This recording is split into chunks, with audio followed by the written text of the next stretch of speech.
podcast listeners, if you hear my voice right now, I need you to do something for me. I want you to take out your phone or on your computer, go to Apple Podcasts, search for Ask Your Oldhead podcast. You'll see my logo, my little picture, my little image there. Find the show. Please rate and write a review. It's a small thing, but it helps others find this work and find what I'm doing here. And it really, really matters, as small as that may seem. So if you could please do that before we get into the show, I would much appreciate it. Thank you for listening. Let's get into it. Peace. Peace. I'm Majestic. My brother, Justice Rajee. All right. So, pardon. In news of the wild of America as it is, the president, due to the overwhelming mayhem that must be our nation's capital, has called in the federal agents and the National Guard, or I don't know which particular units, but he called in just recently to, it was West Virginia, Ohio, and I think South Carolina. Okay. To shut down the crime in the city in Washington D.C. And I mean, beyond the just bevy of issues with this, and there is something that folks should understand: the unique nature of D.C. since it is a federal district, and its direct control is the federal government. Although, you know, I think also we should make sure we highlight the importance of the home rule work, you know, of the 70s, 60s into the 70s. I think 1970, 71, 72 that they got the joint passed. And let me unmute you. Oh, yeah, you unmute yourself. Yeah, there you go. Oh yeah, I was saying 70, 71, damn dog. And they yeah. So I mean, I got lots of thoughts, but I wanted to tip to you. What was like some of your first, you know, things came to your mind when you seen this was happening? So I think the first thing is, I mean, we shouldn't. Anyone who's listening to us is looking enough to know that this is insanity and a cover up, right? So I think we start there.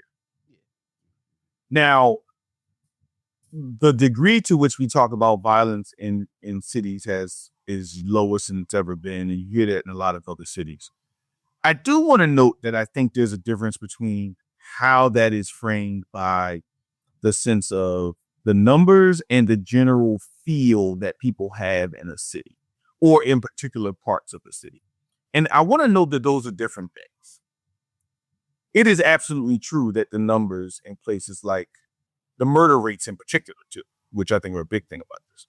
The murder rates in D.C., Philadelphia, New York, Baltimore are lower than they've ever been. That said, I do think post-pandemic, there is a kind of sense and feel of a degree of like existential dread that can occur for other kinds of crimes, specifically carjacking and things and robberies, right?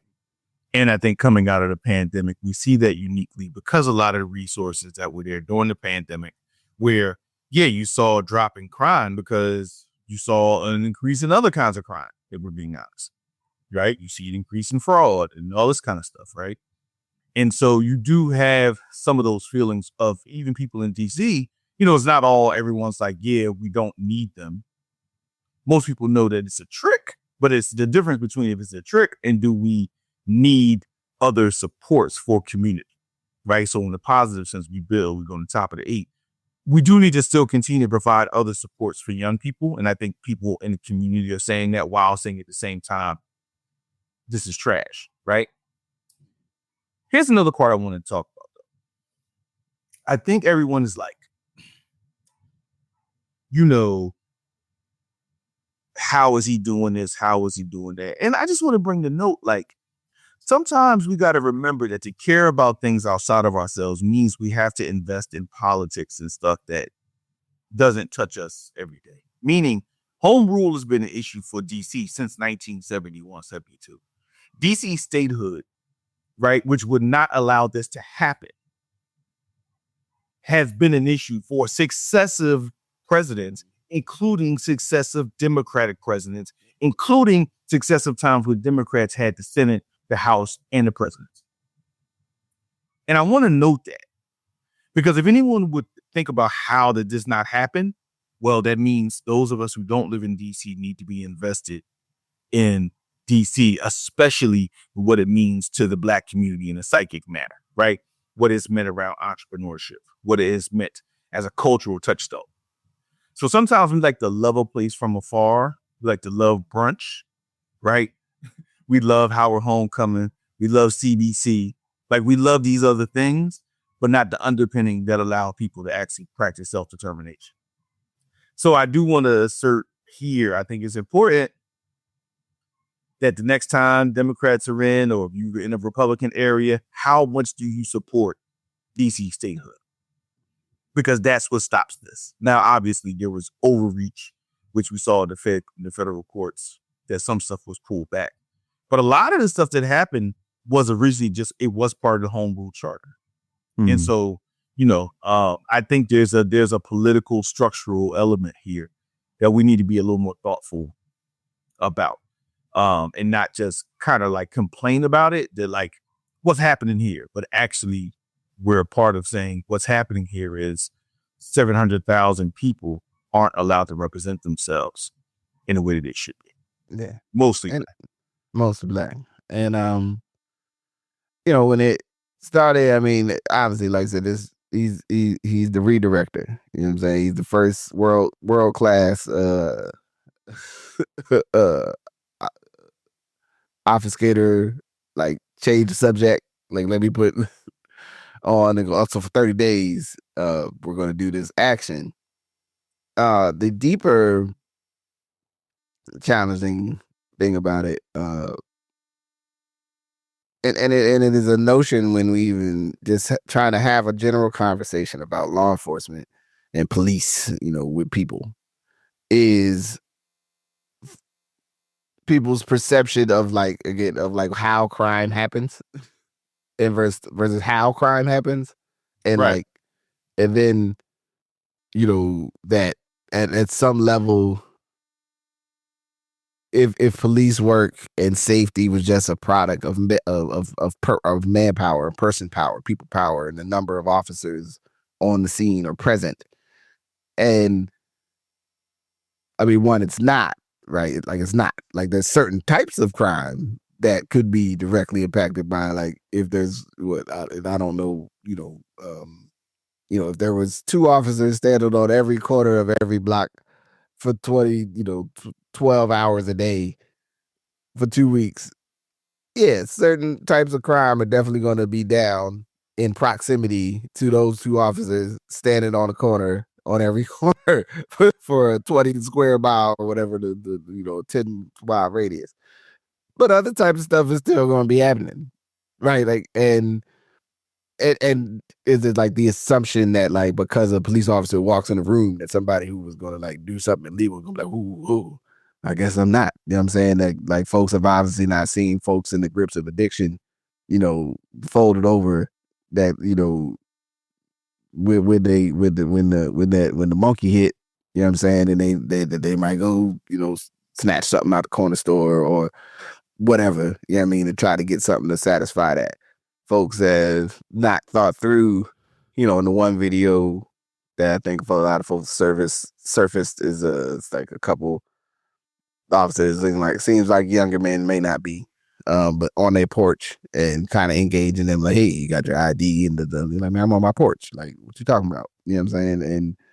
And this idea that it, like, if you actually believe the idea that, like, one, the high level incidents that happen that make people feel unsafe and actually experience being unsafe are going to be, or at the ratio that this is a proportional response to manage the behavior. Right. And then that this type of action like I've read a couple articles like, yeah, this is Republicans wanting to prove that like blue states or whatever states, which is funny to talk about DC and call it a state when it's not a state, right? I've avid supporter of DC statehood and the but then that the answer, and it's been studied multiple times, like adding more police, even if they were like well trained and like really organized with targeted structure, it doesn't automatically reduce crime. It just doesn't. And I know people don't like that fact, but it just doesn't. And this the inconsistency and the thing I wonder about is the mind state of the officers that would sign up for this duty. And I know sometimes, people got mortgages and kids in college and all kinds, I know all the things people gonna say. But like you gonna go, like I'm sure there's somebody in there like, wait, so we gonna walk around DC and do what? I don't even know what the hell goes on out there. I'm an FBI. We're gonna waste our time. Like billions of dollars of work time walking around the city you know nothing about, with people you have no relationship with unclear directive of how, like, so they're gonna be giving out tickets. Are they giving out tickets? Are they doing misdemeanors? Are they doing felonies? Are they doing investigations? Are they like when you put the test to and I, if I've engaged in this space for the better part of 10 years in terms of especially response to acute crime like violence, like shootings and shit.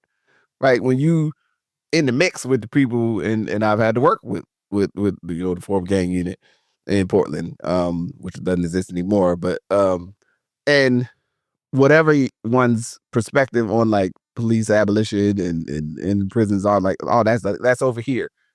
If you tell me I'm going to help to stop the next shootings that would happen this week by sending all these officers in, I'm going to ask you some other questions. I'm like, so are they just going to stand outside of everywhere y'all think is going to be a shooting? Like, what are they actually, because none of them is from here, so they don't know nobody. So they have no ability to like intercede in a interpersonal issue, which is usually is the primary root of violent crime, interpersonal. So they don't know who the people, the actors are here. They don't know who is over in this neighborhood and is tied to this or that, or what club folks is going to, or the bar where where it might be some stuff sliding out the back door. They don't know none of that. They're just walking and driving around the city. So what you're going to be doing is just running up on people and harassing folks. That's what you're going to do, which is not going to get, like, if it may make what's the name from so and so street hold off for a quieter moment.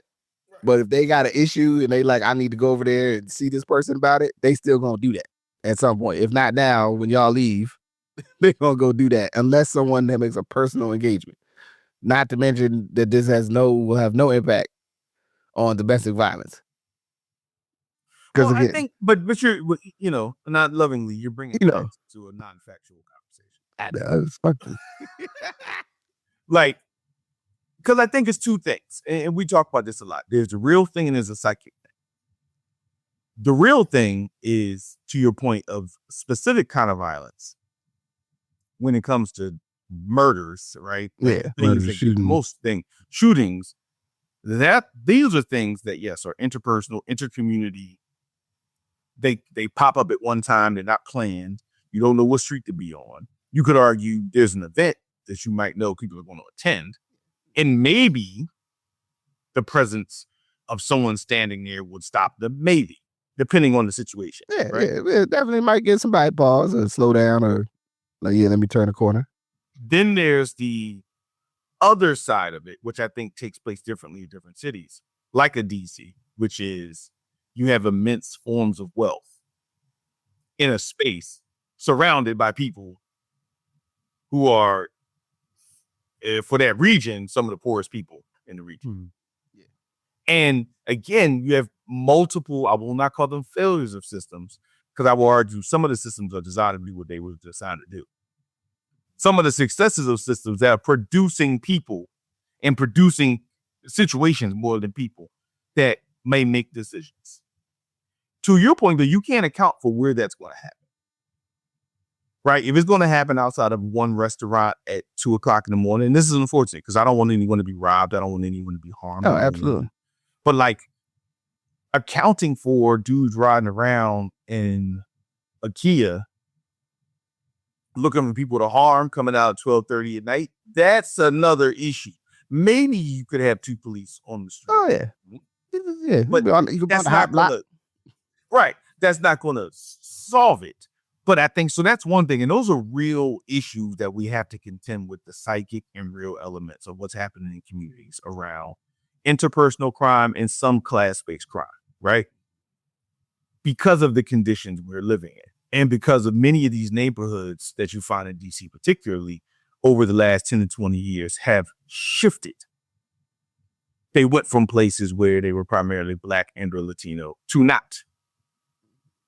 But people still come back to those places and they see those places as places of wealth, right? They see really expensive cars. They see a lot of stuff, right? And DC is uniquely that it's connected to the port of Baltimore for anyone that's vaguely familiar with The Wire, right? So you can take some stuff happens out of that, right? Or you can go to Newark if you're vaguely familiar with that. Yeah. So, but then there's the Republican / Trumpist infatuation with city crime as representation of the de-evolution of society from people of color and Black folks, right? So, and that's the thing. Right? That's the thing we're fighting. Like the other thing is a thing we could all debate how you have reduced crime, how you have reduced violence, right? And some of the challenges, new opportunities there. But the other thing is Central Park 5. The other thing is the cities don't look like us and I don't like it. The city doesn't feel comfortable to me, especially the seat of power for arguably the most powerful country in the world. And what they're doing is much in the way of this psychic messaging. You know, I just read a term today, city cons, like basically trying to turn city livers to be open to Republican / Trumpist inclinations because it appears they're solving a problem someone else can't solve, right? And so I think that that's the thing that we need everyone that's thoughtful around this to separate, to tell the truth about the numbers, to acknowledge the psychic elements, to think about how we resolve some of the psychic challenges that communities are having. Because here's the other thing. They're saying, yeah, we want more people on the streets, but that's the mall, Gallery Place, maybe 14th Street, maybe DuPont, right? Yeah, federal properties. Around federal this ain't properties. Southeast. This ain't Trinidad, right? This ain't all the way uptown. This ain't, you know what I'm saying, KDY. This is not the places in DC where literally you really have a challenge around interpersonal violence. And some things can occur. You're not putting people in those places. So we also need to kind of separate this out, right? And still say we need these municipal level initiatives that reduce possibilities of harm for Black and brown folks. Work on the psychic stuff while acknowledging that, again, it's first class redirection, right? And it's a first class redirection that's always been there. And that constantly is a trope in the concept of, and that's why I'm saying Republican / Trumpist, right? Because I think a lot of folks who would know better know now not to say it's just Republican. It's a Trumpist one that goes back to when he was a Democrat, but still would do the same thing. You know, and how many other people have other inclinations, but when it comes to crime, go real right and veer into a space that in any other world they wouldn't be in. I hear that, and I think the thing and despite the inhumanity of it, you know, if they start snatching up and clearing camps, you know, right, clearing folks, you know, if somebody's laying, you know, sleeping on the mall or whatever, running them, you know, taking them out somewhere, wherever they, you know, taking these people. Wherever they're And saying, because I thank you for sharing that, because I think that's a whole nother thing. So because of the breakdown of structures in mental health spaces and ability to create, you know, kind of housing that can pivot to particular populations, you have more people who are outside and people without addresses in most major cities now. Your solution to just put them on the outskirts of the city, to your point, does not make anyone more safe. right. It doesn't make them more safe, nor does it make the average person more safe. But what it does do for people is, because they don't see it, or they don't see the person, or where Absolutely. they saw people before, they don't see them now. They go, oh yeah, we took care of that. Like we've done, like mission accomplished, like Bush on the aircraft carrier. You know what I'm saying? Like we did it. And and I could get into, was it saw a really good video. It's just on the social media webs, and just talk about the problem, and often folks sort of in our kind of in our people, we would say, our line with our political and social views, that we will get into moral claims and think that then gives us the like that we've won the argument, so to speak, from a policy and practice perspective. Because well, it's not right to do that. And yeah, it's not. This place has never ran on what's right. It's ran on what folks wanted. Whether it was, if people, somebody probably like, just how could you? Like, well, why else would we structure a society where it's a reasonable thing to go like, well, the shareholders would prefer a 5% return on this quarter's investment instead of a 4.7% return, even if that means we got to pour a little oil down a riverbed somewhere to get that other quarter, 3/4 of a percentage point. Over time that matters, right? Like this is a psychological process, on a mass scale, that our society, we talk about the world in a way like, yeah, that whole area is a super fun site. You can't really ever like live on it again, but you know what I'm saying? Yeah, we shouldn't really fix it because it's gonna cost too much money. Like, or because where we gonna get the funds for that, right? Like, this idea that, and even with doing a thing in most places that, especially in government, they're like, yeah, we need to update the computer system. And it'd be like, oh man, but that's gonna cost billions of dollars. But can't y'all just get by with the other computers, the ones you got from the Windows 95 joints? You know what I'm saying? Like, we prioritize all sorts of other things over what's right.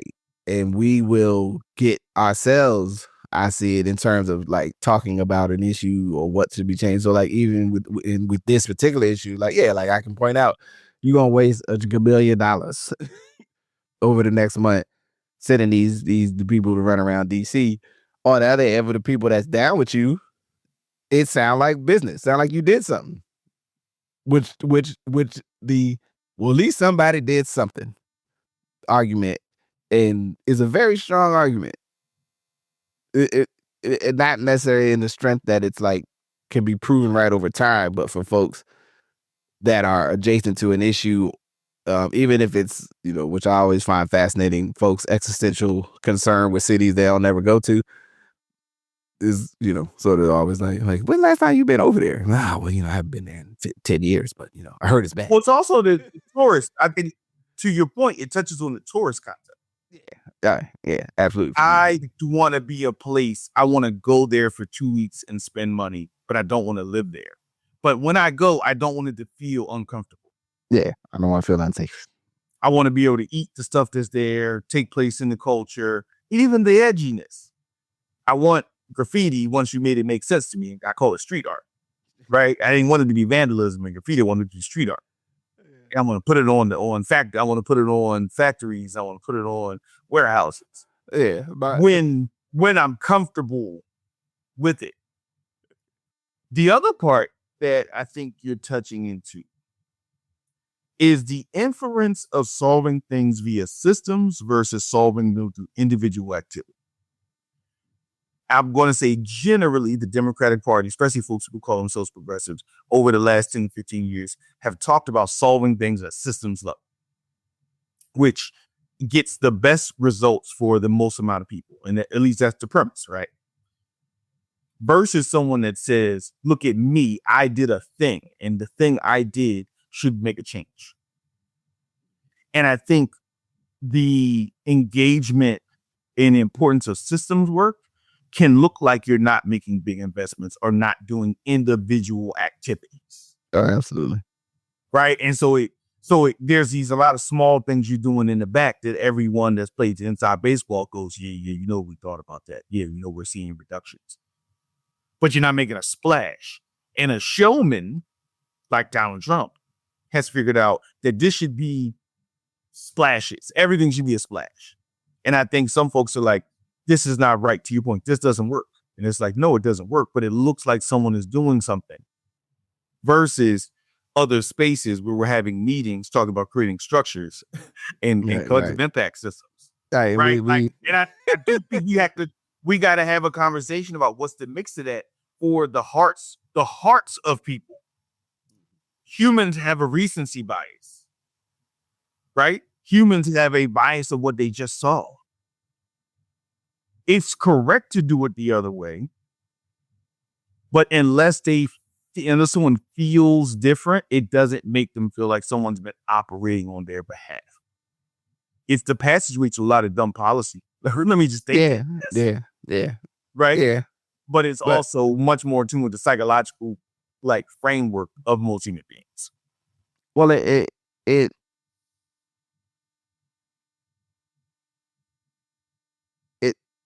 you strike on a very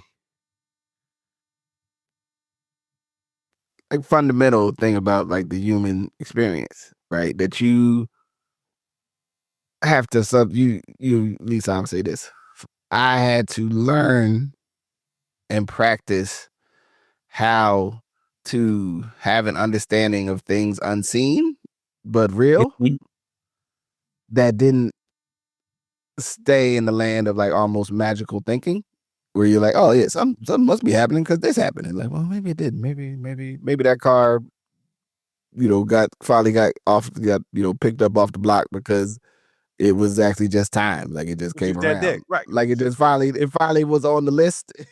And they got to this one. Like it wasn't because Mr. What's-her-name, like, she went down there and cussed them out. And next thing you know, that car was gone. But then also, that's a real thing in certain cities and communities, right? Where somebody goes squeaky wheel. I'm gonna go over there and pick up get that stuff off from their block, man. I don't want her to come down here and cuss me out again, right? Like this and people have been trained to do that governmentally, municipally. People have been trained. Absolutely. That the squeaky wheel in a particular super voter gets what they need. Yeah, because you don't want to deal with them. You don't want to talk to them, and you don't want to. And it's something I think about. This is engaging in public policy and policy work is what fight am I like? Nah, I'm ready to fight them on that. You know what I'm saying? Like, nah, we're gonna fight on that one. Like, yeah, they got a lot to say, but we're gonna fight because. Right. And then stuff's like, y'all got it. Y'all want to do that?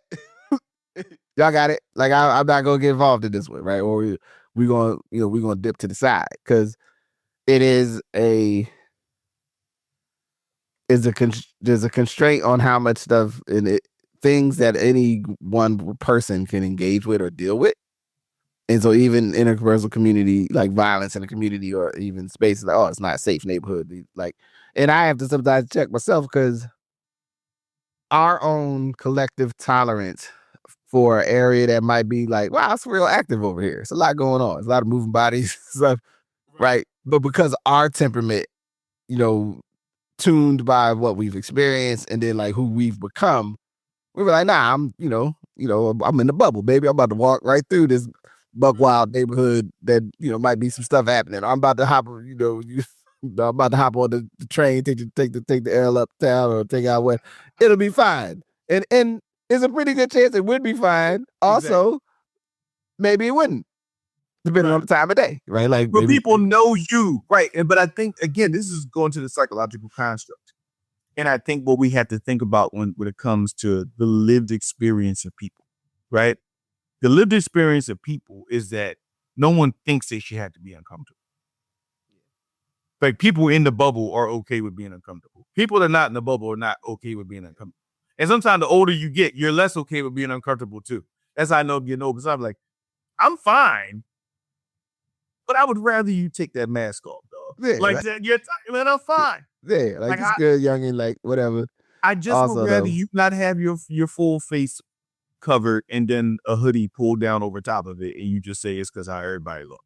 Like you look like you're going to do a crime. yeah. Like let's just be real about it. You about to try to get me from a Now paper. the vast majority of them are not. Right to your point, guys. Right? They're not. But we've conditioned ourselves to these spaces, and then sometimes we can end up fighting those who are kind of like, yeah, I don't know what I think about that, right? And we're like, no, that's not the case. It's kind of like, maybe, because it did happen. It just didn't happen to you that day, right? And we can't separate some of the changes, not just with white flight, but also with Black folks who have made decisions to go places. Some just because they want to live where they want to live. That's what the American dream. And number two, there's some people who have moved places because they just feel it's more safe. And there are intentions not of the big gun battle, right? Because the tension ain't around the big gun battle all the time. The tension is about the small stuff, like your window get cracked. Cracked. Somebody steal your grill off your back porch, take your tape, your front chairs because it's that's metal, like wild stuff. Steal your packages. To your point, police can't measure. Like to your point, like you're right. They can't. No one can stop that. It's 113. They just dropped it off at 108. Somebody was walking by and grabbed it. When we were trying to get his phone to my son, Freedom, in we had got new phones. The phone, they put the phone in the thing in the door at like 109. At like 103, 113, somebody dashed up and took it off out of the joint. Like it was so fast, it didn't even have a chance. Like it was never a chance. And I think we, it was some other things like, oh, why'd you get the phone delivered to the house? Listen, man, it ain't his phone. They stole. It's a thief. You know what I'm saying? Like, I don't gotta explain the behavior of a thief. First of all, like we do that, but it's a goddamn thing. Here's the thing, though. Going back to the political context of this conversation, we know in a meta situation, we do have to explain it, right? Because we're responsible from a systemic explain why people may make decisions that we're not okay with. But then in a micro situation, no, ain't no explanation. It was in 4 minutes, and you took some shit that wasn't yours. Yeah, and I think we tried to get like the people to deliver it when he was at that spot, like to put it in like the other door, like all these other things to try to mitigate if somebody there. But like whoever did it was just chilling like on the block, like, oh, delivery. I'm gonna pull up, see that's a small box. That's probably a phone. That's me. You know what I mean? Like I'm up in there, right? And that is highly annoying. There's all these other protections now, right? Like, so like we ain't had to pay for the phone. The phone was obviously bricked immediately by app, right? Like, so it's all this other stuff that happens that almost make this fantastically expensive, mineral intensive electronic device useless, right? Like, so that's our countermeasure, right? So in society, our countermeasure is, oh, we could just break the phone if they steal it and give you another one because we make 1 billion of these. That's really good point. Right. And also, it's like in reality, like the only like an officer would need to have like been driving by, like at that moment, and then at 112, watching him get out of his car, get up, take it, and then to your point, assume that it wasn't his house, right? But he wasn't like, yo, I need to grab it to take it to my mom or whatever. You know what I'm saying? Like, but then we would have assumed if he would have stopped him, we would say, why you stopping him? Why you stop him? How you know in his house? You know what I'm saying?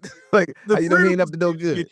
If Freedom was there to get it and he got out of his car, didn't go in the house and grabbed it, and then someone pulled Freedom over and was trying to get like, well, we saw you take that package. We thought like, it's my house. Like, right? Like we would, it'd be a national incident. Profiling, right? So like the complexity of the situation, and it is a thing that I know, again, like I said, I don't know why I wanted to share it in this conversation, and within the context of this, Lord, like, again, this definitely Trump is a Republican construct around like, oh, well, we get more law and order guys out there, they'll straighten this thing out.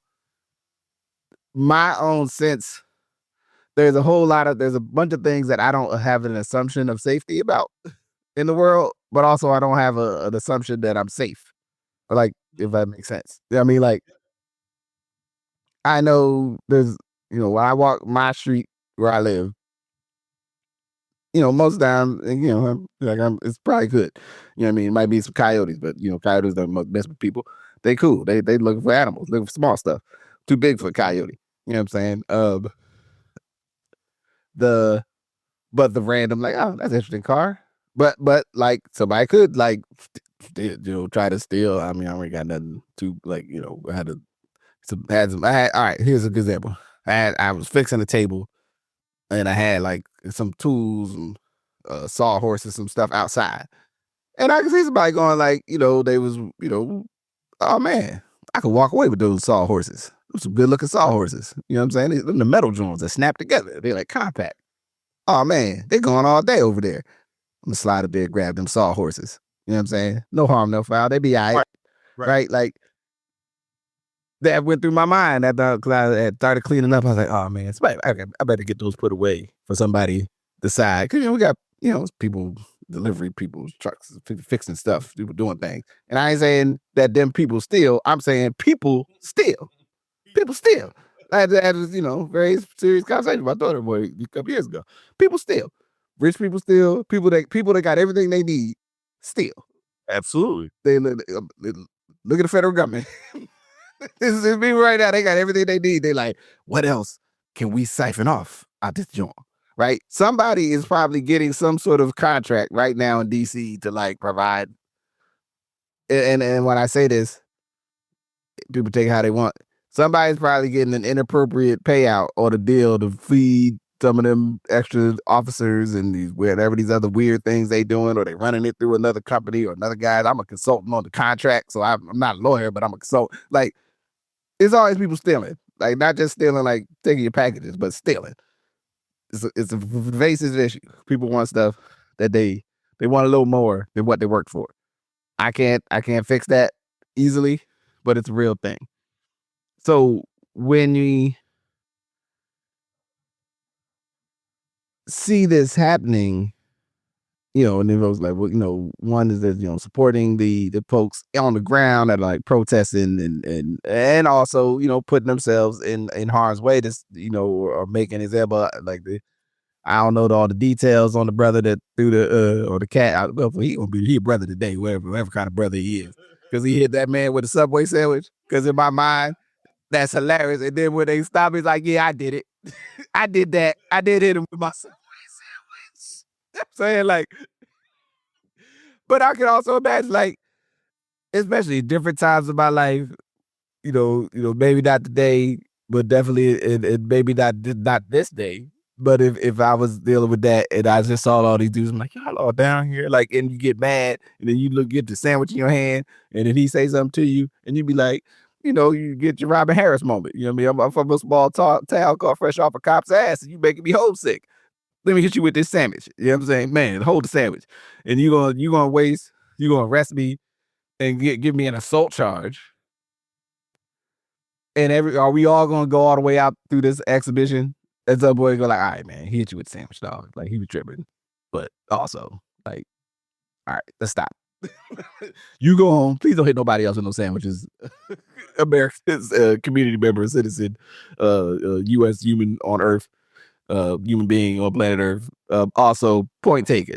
You know what I'm saying? Like, this is ridiculous, and that's why Officer Wilson or whatever your name is, you got hit with a sandwich. You know what I'm saying? Like, there's deeper questions though. I think that for us to get the process around, and I think it's going to be the consistent theme of this, like, finding the balance of responding to the things that folks are, existentially concerned about, present about, and trying to, redirect a system to do things that, we get, better outcomes for most people. And I don't, I think progressive folks definitely struggle with that.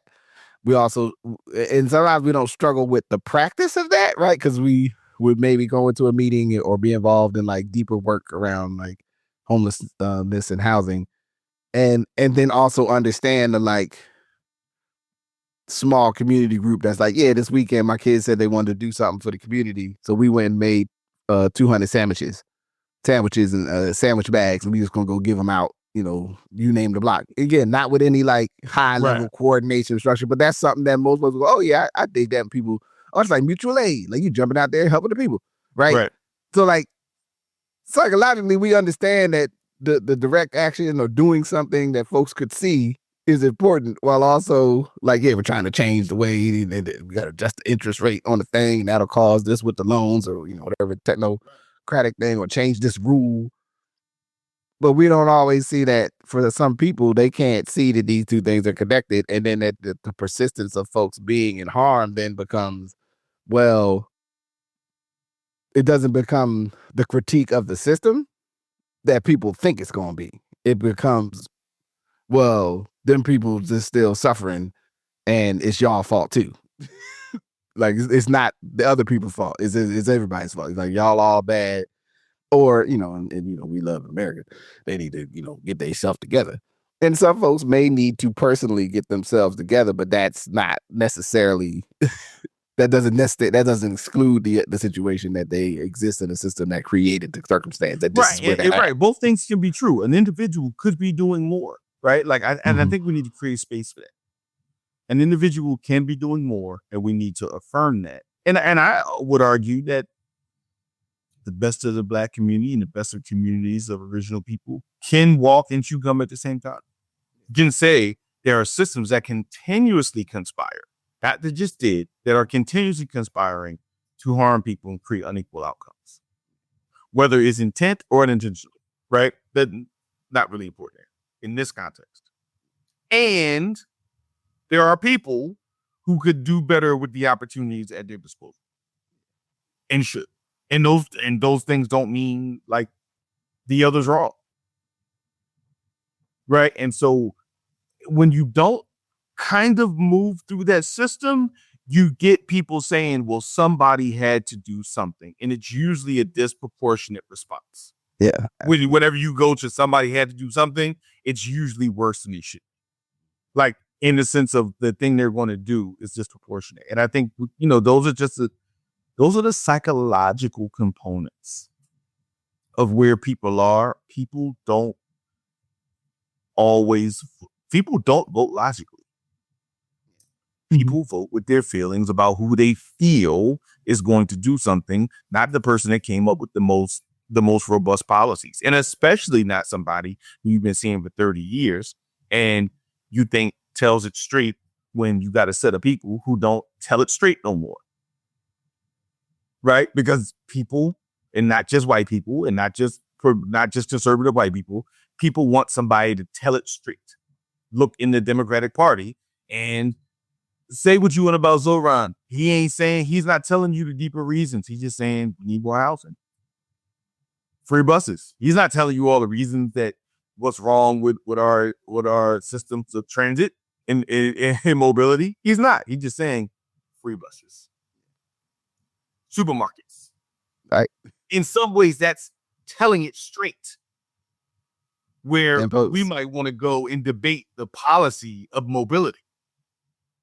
And debate our love affair with cars, our relationship to buses, our inability to get light rail working at any scalable level, especially in the Northeast. Like, all that stuff is part of it, but the bottom line is free buses. And so I think the inclination on both sides traditionally is a disconnect with the status quo. I think right now, other parties who don't mean well are tapping into that perspective, which I know goes into a little bit about the mayors, but yeah. We should probably, pivot that. So, I mean, just will we pivot to some of that? Just would say, one more folks in D.C., staying strong. You know what I'm saying? Absolutely. Folks is with you. You know what I'm saying? Release the files, fam. And DC State And DC statehood, so now everybody that Jesus support DC statehood, right? Support where people are having that conversation and not just theoretically by posting something. Absolutely. Right? It's not just that. It's actually money. Money. Giving money to people who do the thing you like is important. Yeah. Donate some money, Mike. That's the direct action. You know what I mean? Put a 5 on, put a 20 on it. You know what I'm saying? Inflation's high. So, I did what I always do, because the other thing that has happened in the midst of this is, as this has been going on, a lot, like, other mayors have been getting asked, particularly black mayors, and I'm sure my internet feed make sure I see the black mayors. I don't see I ain't seen Ken Wilson, the mayor here in Portland, pop up on the timeline getting asked about a takeover from the federal government. So I don't know if they only asked. Now, also understand Chicago, LA, New York, Houston, all our cities, and then even though Baltimore's not as big as those cities, it exists in a pocket of attention. Mm-hmm. Absolutely. That is bigger. But I guess I would say, like, just supposed to say, like, one that I've appreciated, like, the snippets, folks, at least seeing able to stay on message in the conversation, and, like, kind of not backing down, as opposed to, there's another mayor in New York, maybe haven't seen him pop up on the timeline either. But it's an interesting pressure that mayors and even local governments are put under with these things, with this activity. That's sort of like, for a lot of police, that's the last, like, if you're going to try to push back, you're like, well, this is the last line. Like, this is the last governmental body that can say something. And I've been appreciative of some of the clips in response, like, I've seen. I've done some other reading that said that, like, in some ways, the stuff that happened in LA has sort of reversed a negative tide on Mayor Bass. And anytime there's a black mayor, just for those listening that don't know, there's always a negative tide coming. If you're a black mayor, there's always somebody like, Mayor so-and-so, and whether earned or unearned. So it's cities and the power of local government is always really, it's always something that matters, that we don't, but and how it matters is in different ways, is has different manifestations. But it's been encouraging, to say the least, especially, why can't I say his name now? Chicago. Mayor Johnson. And then there, and Mayor Baltimore Thomas. Right?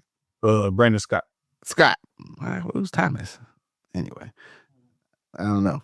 Maybe Clarence Thomas got on my brain, because I know he's about to go sell us out.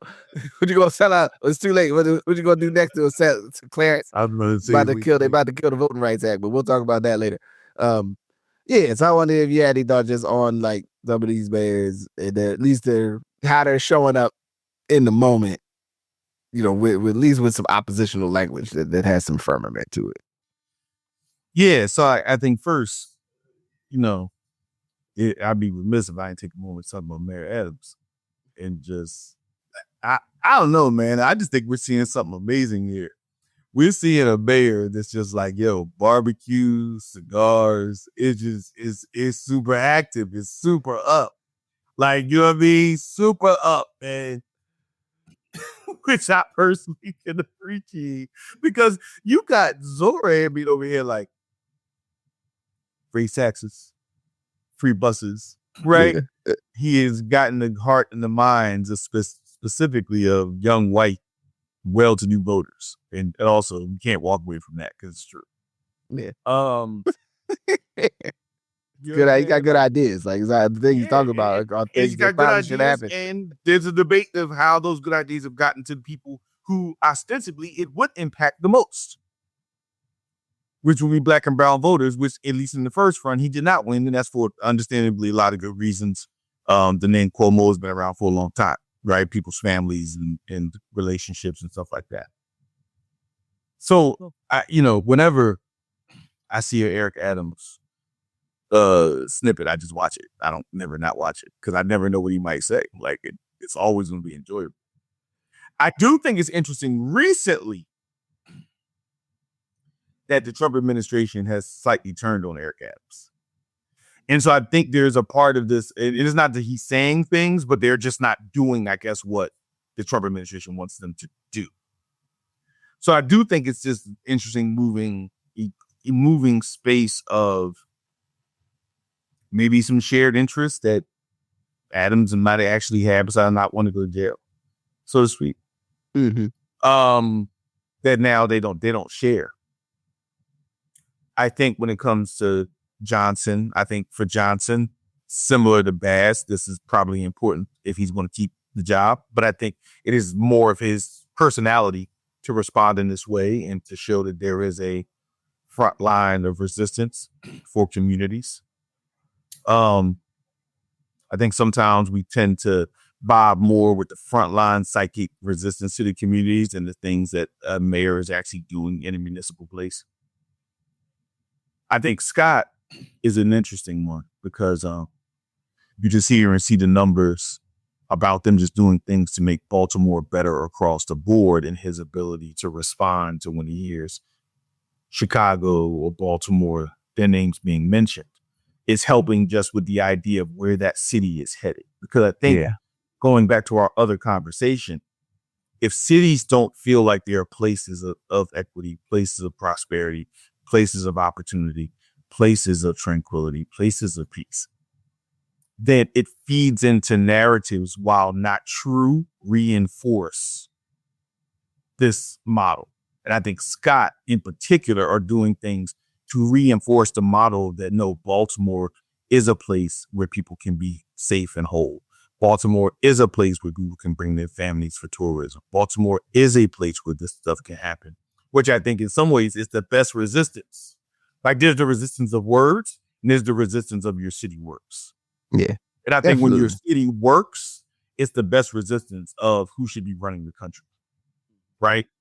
Because those cities truly are the laboratories of innovation. Those cities where all the jobs are being created. Those cities are where, generally speaking, most of the tax revenue for a state is being created. We've not allowed that to be part of the conversation. We've allowed this mystery of like, where do the taxes that fund much of the stuff that's happening in the federal government or the state government, where is it coming from? Mm-hmm. And we've allowed people to think it's coming from the exurbs in the suburbs and the rural places. And they are all members of these states and commonwealths and deserve everything under the, whatever the rights are.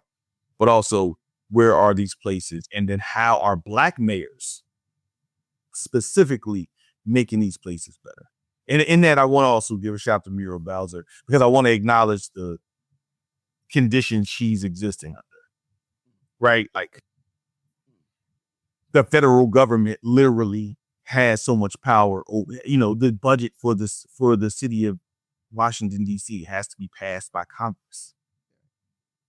Right. So I don't want to get into this thing where we're knocking her because she has limited powers in which to do, because she has been working to make D.C.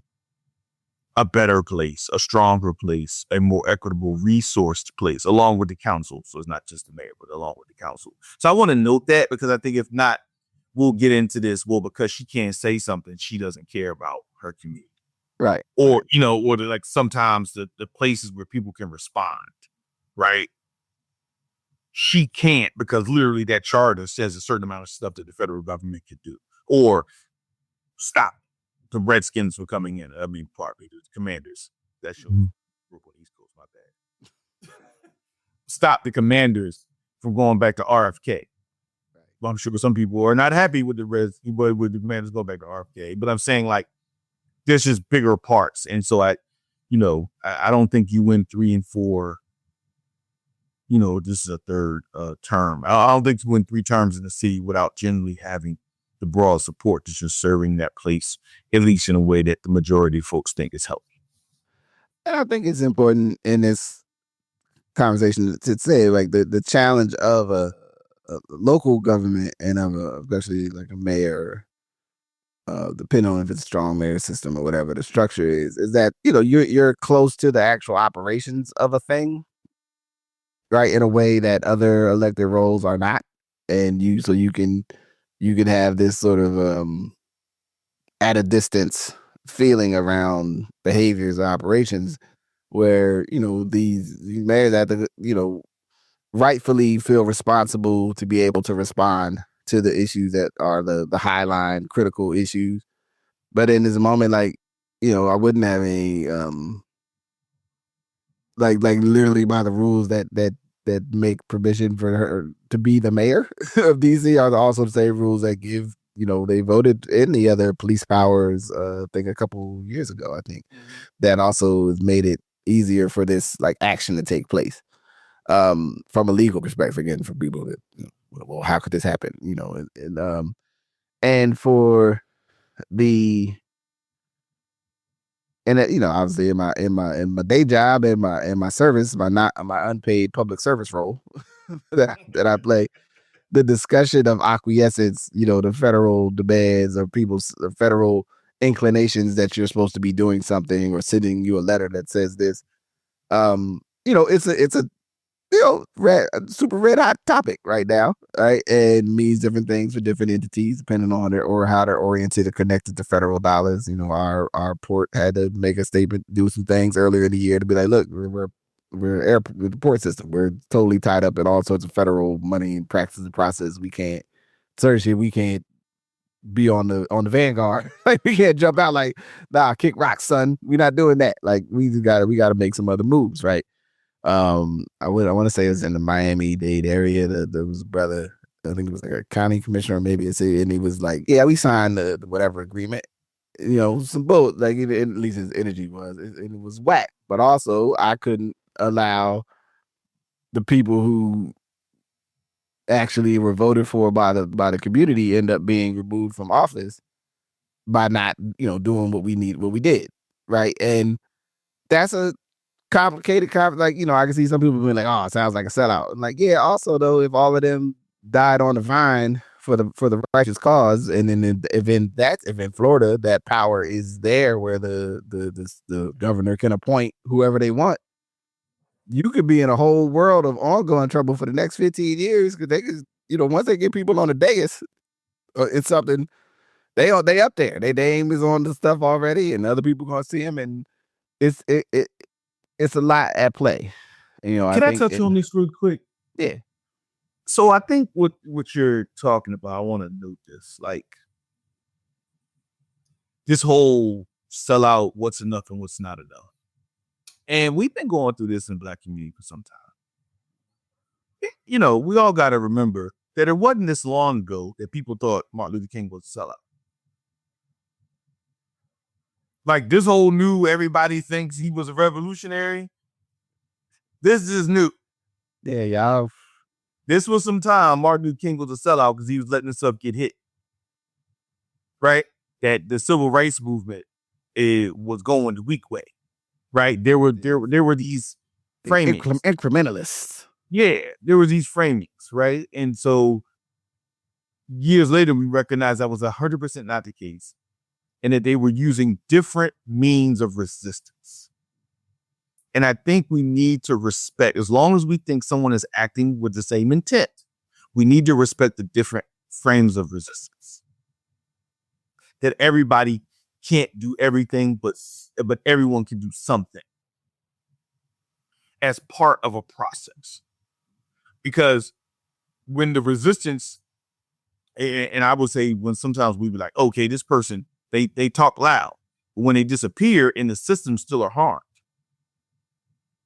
Right? Or if the loud resistance is not in the service of collective direct action, mass mobilization. If the statement is not in service to that, then it's in some worlds could be seen as just self-gratifying dialogue, knowing that the other people don't care. And they've actually created systems to figure out how to minimize. So I think we need to honor it, because like we need to honor people trying to keep the house together when it's being attacked. Someone's yelling about it and telling about it, and someone's also just trying to keep everybody okay. And in some of these states, and we'll see it in more than next year, it's going to be a lot of work to just keep people okay. Yeah. Because a lot of the stuff on the Big Beautiful Bill, for example, won't kick in until the end of 26. Yep. Right? It Like it was, though. it was structurally planned for you not to see it until the next elections for Congress are over. Yeah. So, go ahead. No, I was there. I realized that I guess we probably buried the lead that talk about the DC, the Texas, Dems from the state, dipping, so they wouldn't have to vote for that horse shit. And I appreciated the I have to find her name, put it in the notes. So she's just like Greg Abbott gonna talk about he could arrest us and all this. I know the rules. You can't arrest us. You can't arrest us. Stop it, right? But again, that republicanism, this idea that like, well, the police could go over there and do something about it, right? No, right? Like, but also on their end, that's an action like as elected, if you have to take it in that context, then it has to be a serious and extreme circumstance. And I think in this context situation, it absolutely was. Now how many times are they going to keep trying to call them back and try to do this and have these meetings or, had to have quorum? We'll see. But it then started to expose that like, oh, so y'all just, I also don't think it is a coincidence that the DC thing starts as that basically got to the place where it's like, oh, they actually aren't going to come back and they're not going to be able to have quorum to do this redistricting at this time. Like those two things to me are not in any way an accident. Absolutely. Right? And so I feel for folks when we're thinking about what we're trying to do, what we're resisting, what we're also trying to get to, like to have a little bit of like, especially on the ground level, like, oh, this person is being a seventh out or doing this or doing that. And it's like, I mean, maybe, but let's ask some other questions. Let's look a little deeper. And then also again, what is this act? Especially when we're asking folks who are the elected person, like asking them to do something that might be extra legal in defense of the system change. So like, maybe one of y'all could go there and protest and lay out in the thing. Maybe we don't send the person that we got in the office to go. And where we got to this, die on the vine again. Where we got to this, that the people who had to do this had to be the elected officials. Like, yes, you could argue 2,000 people or 3,000 or 15,000 or 30,000, depending on your town. Because in most places, voting is only 20-25% tops. So let's be real. At the top of the amount of humans that actually could vote, it's less than 1/4 of the actual humans that could vote who get put to a place. So even when we talk about elected officials sometimes, let's not overread them being able to champion the general intention of the public, right? Everyone can play a part. Again, whether it was elected officials at a certain time. Again, we want to talk about this stuff, and we say Black Power movement, Civil Rights movement, then different forms of the Civil Rights movement, obviously Deacons for Defense and other folks who were part of the Civil Rights movement, but also part of a Black self-defense movement. But at that time, you're also talking about the Adam Clayton Powells, like you're also about the Robert C. Nixes, right? You're talking about the brothers and sisters out of Chicago who were elected officials working for people in systems that were really harmful. And we don't call all these people the most revolutionary, but we know that they were in systems fighting for resources to keep people whole. And so I think if we're looking at a system, we have to acknowledge that all the parts of the system have to work. Because make no mistake, the relationship between redistricting and calling DC a place overrun by mayhem is connected. Mm-hmm. And it's connected for long-term power. And so to me, my challenge to myself, to us, and to the broader listening community is how are your activities connected to long-term power building, long-term institution building, long-term wholeness and wellness for people that you care about and broadly for the structures of the country? Because the other part is this. tariffs and all this stuff going to make us have all kind of feelings about stuff because shit's going to get more expensive. And at some point, you have to have a take on what do you want the tariffs to be? Should the tariffs be 2%? Argue, no one thinks they should be 10%. Well, no economist worth their salt thinks that's the case. However, should they be 4%? Like, what is the thing when it comes to the economy that really matters to us? So yeah. So, all right, don't stand up at a rowboat. You know what I'm saying? Stay out of bars. Stay out of bars. Yeah. Them bars. Those young people this week. I was like, yeah, we are under active attack. You know what I'm saying? Like, just in case they know. Like, you are at the center of this. You know what I'm saying? Someone's trying to reshape the gains and the changes of the last 50 years. That's us. And we gonna do our best as the people that are older now to keep. We've historically found a way to outmaneuver our oppressors and find things that work for us. But we in the mix. So enjoy your club, enjoy the summer, have some fun. Like read books, do things. Also, you know what I'm saying? Like, ask me questions while I'm here so we can talk about these issues. You can get some insight and you do your own work. But also, like, we're going to need you in 5 and 10 years, to be able to jump in and be great in your own way, for the well-being of the community. And it's, yeah. So it was, I don't know. I think I'd probably do it. Anything else? All right. So for the good order, we're just gonna stop talking. Peace. Thank you for listening to Good Brothers. Thank you to my good brother, Majestic. Good Brothers is a podcast that's a part of or exists on the Ask Your Oldhead podcast feed. And it is, it's a whole wang dang doodle, as they say. You can support the podcast by listening, rating, subscribing where you listen. Also, you can search Justice Rajee and become a patron on Patreon. In addition, you can check the shop on askyouroldhead.com and get a sweatshirt or get my new Comments Are a Side Op t-shirt, especially before the prices go up. And any event, thank you for listening to this creative work. And again, take care of those you love and make good choices. Do not obey evil orders. So with that, I say peace.